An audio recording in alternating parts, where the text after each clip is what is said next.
Sega. Hello and welcome to another video for Total War Warhammer. My name is Joey Dalton and I'm joined by Darren McNally, who has already played this Battle of Altdorf. Yes, so this is a unscripted custom battle. It's a siege, and I'm playing as the Vampire Counts against the Empire. So we thought we'd just give you an unscripted siege so that you can see exactly how it plays out. I've actually gone for a little bit more troops than normal. I've gone for around 24, and I think the enemy have about 26. So this is Altdorf. It's a beautiful looking city. I've chosen a lovely nice day to show off the units in really good lighting. The new lighting changes have gone in since the preview build, so the game is looking absolutely gorgeous now, and they're still continuing to tweak the lighting and add more lighting environments so that we can get like more variation out of it. So as you can see, it looks really, really nice. I mean, we're still in development, so it's worth noting that there may be changes from what you see here, but nothing too significant. Magic is something that has also changed slightly. It's stronger than it was before, but we'll talk through that more when we see it happening on the screen. I mean, as we look through Altdorf, the city is massive. Yeah, it stretches on for miles. Now, the playable area is a little bit smaller than that, but the visual fidelity of the city is still just as good even in the distance. You can have a little zoom in and have a look at it. It looks really, really pretty. But basically we're fighting up against one wall on one side of the city, and we're going to make a breach through that, and we'll get to that anyway when we're done panning around. I just thought it would be worth showing some of this lovely architecture. It's worth mentioning that I've already played through this battle. We're not live playing it right now, we're commentating over the battle that I played myself. So I just had a little pan around the city to show off some of the fantastic work that our artists have been doing, absolutely down to the finest details. I love this building I'm coming up on here, the skull with the wreath on it. It looks amazing. There's always skulls in Warhammer, Darren, always. Yeah, they're embroidered everywhere, literally everywhere. So yeah, it just looks really, really nice, the lighting, the lovely sky details and stuff. It's also worth mentioning we're not playing on the highest graphics, we're playing on roughly around high, not on ultra. We thought we'd tone it down just a little bit so that people could see generally what most people should be able to kind of play as. And also give you a good level of detail. The troops are on the highest detail though. So here we are backing out. These are the siege towers and the zombies there at the back of them. So there's bones and coffins embedded in their towers. That's some brutal, scary towers right there, I think. Yeah, it's really nice detail. They're kind of made of like stone muck, and yeah, it's really like it's been pulled out of the ground and just bones and things like that. So it's very, very nice, very cool looking indeed. There's some dense zombie units here as well. Just shambling forth, just waiting to take the city. They're a very slow unit. I mean, when I tend to play myself, I'll push them forward first because they're expendable, very squishy, but they take a while to chew through. Oh, yeah. Here's Heinrich. So here's Heinrich Kemmler. I decided to play as this guy because we haven't really showed him off yet too much. His clothes are made of skin. See the faces and the hands? That cloak at the front. It's pretty grim. Stylish. So something I thought worth mentioning is that he has an augment spell, a kind of constant ability that's always going around himself, called the Curse of Undeath. And that, as you'll see when I'm casting spells, that they'll actually heal troops around him. So any troops that are around him, they automatically get healed when he casts the spell for a short amount of time. Just in case people are wondering why that's going on when you see it. And this is a new addition as well. It's the spell browser. This is an offline kind of mini encyclopedia just for spells, and you can see the different lores of magic and then the spells that are attributed to those lores. So it's a great way to preview your spells before you go into battle and see what you want to use and what you think might be most relevant. We'll be looking closer into the spell browser soon, but yeah, I think it's an excellent feature, especially those that are new to both Total War and Warhammer, really, because it's a big addition. So here we've got some Graveguard. These are pretty good. They're armoured and shielded. They're anti-infantry. They're your kind of, not high tier, but mid-tier sword infantry that can do pretty good damage. And then these are the kind of higher tier version of them, the Graveguard with great weapons. You can see they're tall, rusted metal swords. They're basically armour-piercing troops that are really good, like straight over the walls and stuff like that. Moving on, we have the Skeleton Warriors. These are more your medium to low tier kind of sword infantry, just your standard melee infantry. They're pretty cool looking. They got glowing skulls and they're really rickety and bony and stuff. So they're skeletons, cool. Darren. They are skeletons. Yeah. And then, yeah, speaking of skeletons, we got more over here. We got the Spearmen variation of the Skeleton Warriors. So yeah, so obviously these guys are use spears. They're good against like cavalry and anything kind of large. They're quite fast. Yeah, they're quite fast. Yeah, they run pretty quickly. And then behind them we have Crypt Ghouls. These are one of my favourite units. interesting, it says cudgel infantry. Wow. That must be the type of weapon that they're using. Basically, they do have poison attacks, and that will slow down your enemy and deal more damage. And they're damage dealers, so they really pack quite the punch. Similar to the Karn Wraiths. Yes, these are an ethereal unit. They're floating, so they don't suffer any terrain changes as a result of, well, floating. Yeah, they completely ignore the terrain, I think. So yeah, they're pretty cool. They got massive scythe infantry, so that's really cool. Really good against armored targets as well, because they have those sharp scythes to cut through things. Then over to the cavalry, we have Black Knights. These are one of my favorite units. You'll see during the battle they pack a huge punch when they charge into the enemy. They just look really cool, because even the horses are made of skeletons and things like that. So yeah, they're awesome. And then they have the variation, which is the shock variation infantry, or shock cavalry. They have lances, so the Black Knights with lances and barding. So a little bit more armoured, and then pack even bigger punch, and they're very fast when they move. They get tired kind of quickly though, as we'll see in the battle. There's some Fellbats over here. These are, again, kind of expendable, just a distraction tactic. That's typically how I use them, just to kind of slow down any artillery or ranged units that are hammering down on me, because the vampire counts don't have any ranged units. Yeah. So it's difficult sometimes to take heavy fire, especially on one of the opposing races. Yeah, it literally says they are expendable as well, which is exactly how you should be thinking about them. Very cheap. Oh, look at these guys. So these are the Crypt Horrors. Really big, nasty, kind of troll-like, monstrous infantry. Very high weapon strength. Yeah, they have, and they can also regenerate. So slowly they'll heal over time, and combined with Heinrich Himmler's ability, if you keep them next to him, you can keep them kind of going. Very powerful.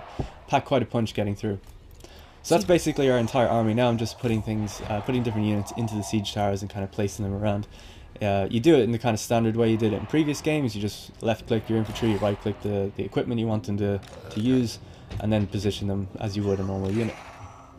So my strategy basically here is, I'm on the right side of the settlement. I could go, approach it from all sides, or approach it from the complete line if I wanted to, but I've decided just to focus on one side and really punch through just one part of the gate and get over the walls. Something that's really interesting is that this is a level 4 city settlement, which means that the towers are extremely powerful. As you'll see, they kind of take out, towers do a lot of damage very quickly, and their range is the complete deployment zone that I have. So basically, if I sit as far back as I can, I'm still going to be in range of their towers. So even at the furthest point of your deployment zone, they can still get you. Yeah, so you have to make a move for the walls as quick as possible, so that you have the best chance of getting over. Darren's top tips. Damn right. So here we have the Crypt, taking a lot of damage there. Oh. Crypt Horrors I've sent running forward. I want them to get over the walls, just put down some ladders and hop over as quickly as possible, do as much damage straight over, kind of cause a huge amount of disruption. We can see the towers firing on my towers as they approach the front. The middle one is a little bit more forward, I think, than the others, and it's taking quite a bit of a hit, already at 43% damage, so ooh, taking a good few hits there. And also my Crypt Horrors are down to 105 men in the unit. If you pay attention to the UI, you get to see a lot of different things. The little blue indentations above the unit icons will tell you loads of different information actually when you get used to it, such as if they're taking damage, if they're running, if they're walking, if they're being buffed, if they're being debuffed, if they're in combat, if they're winning combat. Huge amount can be gleaned from just a glance. So I'm a pause player, so that's definitely something that I feel is worth pausing and taking in if you're playing a battle for the first time. Oh, that tower's gone. Yeah, it's so gone. Just lost the tower, which is pretty significant when you only have 3. Now I've only 2 ways over the walls quickly, and the rest I'll have to use ladders. My Crypt Horrors were actually, I kind of looked away because the towers went down, but they were accused. The enemy has a witch hunter in here in the settlement, and they're after casting the spell to accuse them, which is doing a huge amount of damage. It's brought them down to about half strength. They were a little bit damaged because they had taken some tower fire, so now they're down to 51 in the unit. And we're finally just starting to get over the walls. I noticed that the Hellstorm rocket battery is firing over the walls, so I decided to deploy my bats, and I'm going to seek them out. They're there in the center. They're next to a mortar as well that's firing, so again, like you said, just using them as an expendable, just distraction force. I'm just going to send in the bats. They look absolutely amazing as they come in as well. Straight into the town center just to disrupt the enemy and stop them firing. You'll notice that as they fire, they even hit my bats as well. So that should work. Well, at least it's keeping them occupied for now, so you can kind of focus your efforts on the more immediate issues. Also, I forgot to mention, the towers can only face fire outwards. So once you get on the walls, you're actually relatively safe from them. And if you capture a tower like I have with my crypt towers over there, that tower will stop firing. So now on the right side, it's actually like a lot safer for me to be on. So I start shifting some of my focus over that way. And my battering ram now has the should be safe to get to the gate. Oh dear, they're not doing well. Yeah, so they got accused again, a second time, almost down to like 13 men in the unit now, or you know, monstrous infantry. I guess they're not really men, but maybe they were once. I'm Maybe not sure. they were once. But basically, they're a really good unit, and they were completely destroyed just as they got to the walls. So I think in future it's probably best to use your zombies to try and hop over first, and then maybe they'll get the spells attached to them or something. You've kept some units at the back there. Is that intentional? Are you saving them? Well, sort of. I don't want the enemy to cast a vortex spell on me and just suddenly wipe out everyone, so I try to keep them spaced out and keep some time. Like the cavalry obviously has no way in at the moment, so I keep them really far back. So you're going in stages, basically. Once the gates are open, then you're going to pull the rest in. Yeah, so I made a small little, even though there's only a few guys in that unit, they have captured that tower, and now I'm getting over the walls with zombies on other sides, and I'm starting to push through. I put my grave guard with the great weapons on the walls to do the most damage, and they're holding their own quite well up there. Taking a bit of damage, and mortar fire is still coming in from the city a little bit now that the bats are dying off. But yeah, it's like I'm making good progress, I think, on the wall. So I decided to cast a hex here. It's the Curse of Years. So basically this hex does minus 24 melee attack, minus 24% speed, and plus 15 ability recharge. So basically everything in that zone of control that you can see on the UI, that blue radius, is going to receive that hex, and that allows my troops to do more damage to them, basically. The descriptive text is quite bleak, actually. It says, the wizard spits out an ancient curse, causing his enemies to age at an incredible rate, their hair turning white and their skin shrivelling up. And that's pretty harsh, I think. Yeah, it's pretty grim. So yeah, they're basically all turning to old men dying, essentially is what's happening there. Also, you'll notice at the gate, the AI has actually completely covered the gate with 2 units, a spear unit and a greatsword infantry unit. Greatswords are immensely powerful units, and I've decided to cast a buff spell to my guys on the walls. They're actually suffering a little bit of crumbling. You can see their flag is like kind of, there's a red particle effect around it, so I've tried to buff them. I think the spell was Van Hel's Dance Macabre. Friendly targets are filled with magical energy, making them even more aggressive. Yeah, so that's 24% speed and 24 melee attack. Obviously, these stats could be completely changed by release. They were still feeling out the balancing of magic at the moment. But it's at a pretty good stage now where you definitely notice the effects. So Van Hel's Dance Macabre is kind of like, it's a target 1 ally, so I would generally use it on a lord, a legendary lord, or a hero, because magic is really relative. If you're not using it for its intended purpose, it's not going to do much for you. And ultimately, if you use it for the wrong purpose, it can backfire in a big way. So completely. Undeath Resurgent is one that's kind of a bit more of an AoE, which it's good for general units, especially kind of all piled in together. Yeah, that's a good point, actually. You'll see me using that a lot later, and it doesn't.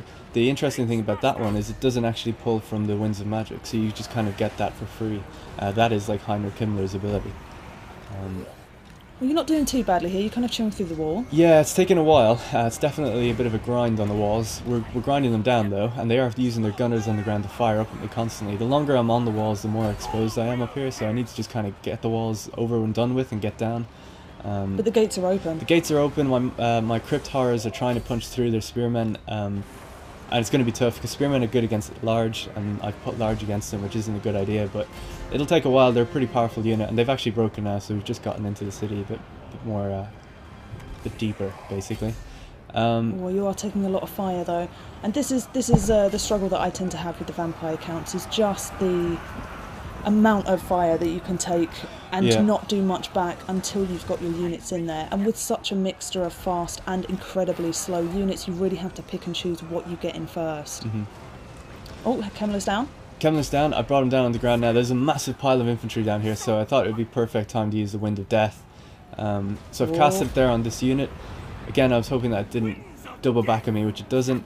And it blows, absolutely tears through those units, throws them all around the place. Oh, that's awesome. And some of them get back up, but a lot of them stay down.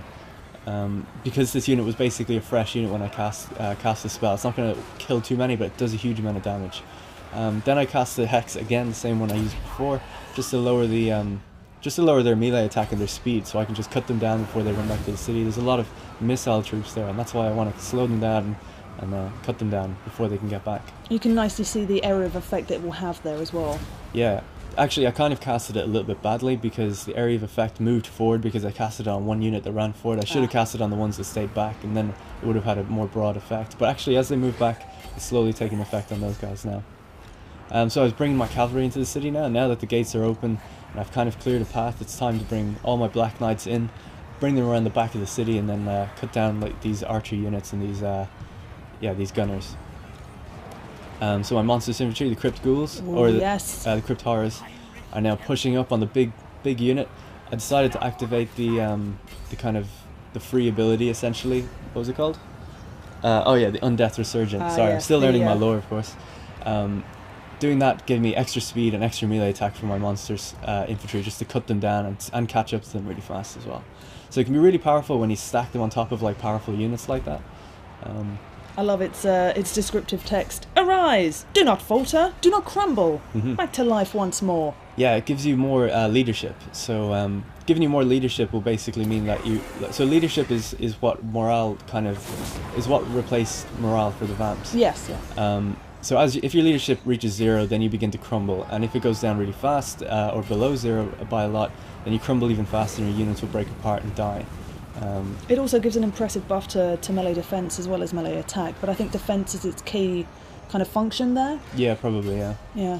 It's kind of like a last stand thing. Yeah. And the descriptive text basically reinforces that. Again, learning a lot about the magic laws for each of your races, depending on which you choose for your campaign, is very important because they are each for an intended purpose. So do be careful when you're picking and choosing your magic, which you can do in these skill trees as well. I noticed that they just caused some sort of casted some sort of hex on Heinrich himself. I think it was actually an accused from the Witch Hunter, because his health has gone down to halfway now, and I mustn't have noticed that at the time actually. But I was going to say, you want to never leave him on his own like that, because Heinrich isn't like a great fighter, he's a wizard. He's kind of meant to stay back, be protected, and cast his spells. He will regenerate over time though, the more he casts spells, so he'll probably be okay, but I've kind of left him out in the open there, and that's something as well you don't want to do too much of. He's more of a support legendary lord, I would say, than whereas, Manfred's definitely able to handle his business solo. He's got like a weapon, like a sword on another one as well, basically, so he's well up for combat. I just wanted to mention these charge impacts are really, really greatly improved since previous games. They just look really good. They don't take too much of a run up either. They only need maybe like 10 or 20 meters, and they suddenly like have this massive impact. It's really, really satisfying to use them.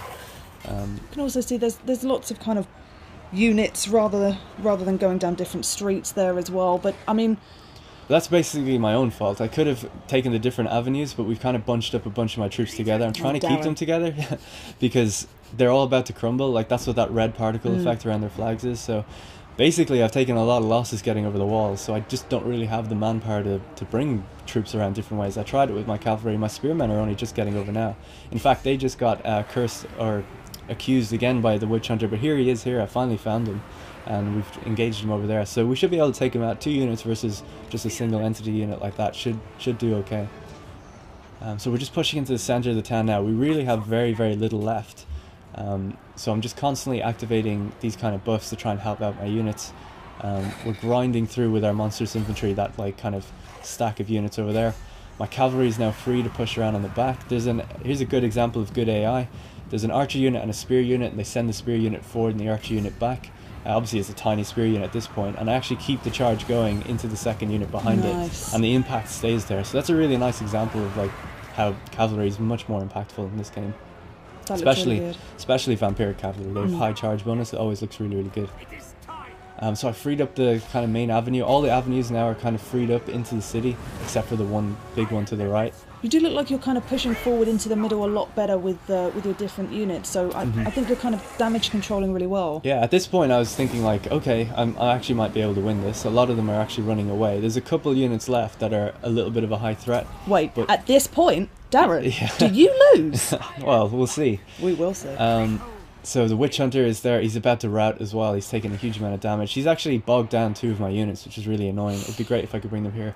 And constantly we're seeing these UI messages that says a unit has been wiped out. So Doesn't look too good, but I still have hope. The bar is at 50-50. And cavalry's coming Heinrich's into getting his steady. health back as well. Yeah, he is. So here's the general of the other army. It's Balthazar Gelt. I never really mentioned him or zoomed in on him, but he did cast some spells from the Lore of Metal that you might have noticed in the beginning. He cast one on the siege tower early on, actually. So here he is in the center, kind of the rally point for all his troops. And I've put Heinrich directly against him in combat, which probably isn't a good idea, but they are both kind of wizards, not really meant for combat as much. So it'll be interesting to see who kind of comes out on top. Oh, Heinrich's health is going down though. Yeah, he is. It's quite low. Not gonna lie. The green VFX, you can see every time you cast a spell they're healing, but the red VFX is the crumbling mechanic. So it's really an all-out ditch effort to try and like see if we can just if I could kill Balthazar, I think I could win. But the Demigryph Knights are surrounding me as well, and they're after throwing Heinrich on the ground. And I've activated one more Undeath Resurgence just to buff everybody. You can just see all the magic that's kicking off at the moment. Balthazar is activating his spells as well. He's gone! And unfortunately Heinrich goes down. Look how quickly the crumble takes effect there. And as soon as he goes down, the whole army completely crumbles. And that's it. So it was very, very close in the end. It was a valiant defeat. But it was valiant, Darren. It was. We got right to the centre, but we just couldn't pull it off in the end. So that was the Battle of Altdorf. I think you did pretty well. It was a valiant defeat, but it was still valiant. Yeah, so it was quite close. I could have done a few things to help. I think losing a siege tower early on was a bit disappointing. I think maybe bring the bats up to kind of soak up some of the fire is probably what I'd do next time, or maybe make sure the crypt ghouls get over the walls this time, reinforcing them with zombies and things like that. So there's a few things I could have done differently, gone down some different streets to kind of approach from different angles as well. Any units you would have changed? Well, it would always be nice to get, like, you know, Vargeists or a Vargulf in there, but I thought, you know, we'd go for kind of more earlier units to kind of balance it out a little bit more and just see how it goes. I had one monstrous unit, and I kind of paid the same for both armies in terms of gold, so it was quite balanced. I just couldn't do it. Just couldn't do it. Well, the roster for the vampire counts is now on the wiki, so have a look and let us know what your army would be in the comments. The link is in the description, and thanks for joining us. Like and subscribe this video and stay tuned for more videos on Total War Warhammer. Thanks guys, and join us next time. See ya.